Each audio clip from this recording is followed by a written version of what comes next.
A Ganesh Chaturthi procession in Texas has triggered a storm that goes far beyond just one man's Facebook post. It's a story that touches immigration, culture, free speech, and the consequences of what you say online. Daniel Keene, a business owner from Texas, posted a video of a Ganesh Chaturthi celebration. Along with it, he wrote, "We have to cancel the H-1Bs. I want my kids to grow up in America, not India." The post went viral in hours, but what followed wasn't just backlash. It was life-changing for Keene. His coffee shop, Boundaries Coffee, was bombarded with fake negative reviews. His gym cancelled his membership, and then came the biggest blow.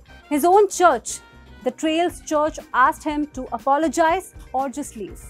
Keene told Newsweek he deleted the post but refused to take it back. He insists he doesn't hate Indians and claims he was only objecting to what he sees as immigration policy issues. "It's not about skin color," he said, adding it's about what kind of country you want to leave your kids.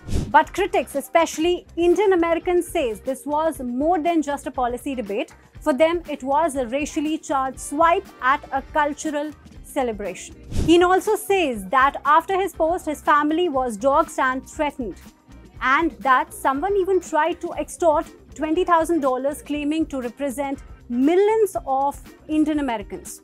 At church, things escalated further. Elders told him he was on the path of discipline and that without repentance, his membership could be revoked. They cited the gospel mandate to love our neighbors as Christ has loved his church.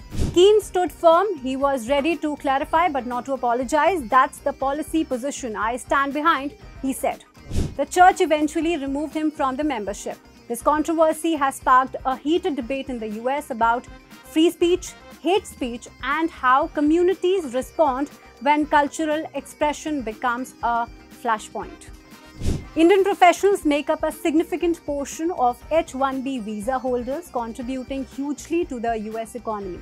For many, Keene's comment hit at their very identity and right to celebrate their traditions. For Keene, it's a story of consequences he perhaps didn't imagine what he hit post.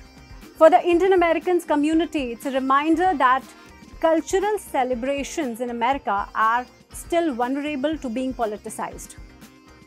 And for everyone else, it's a sharp lesson in how digital speech can collide with real-world accountability.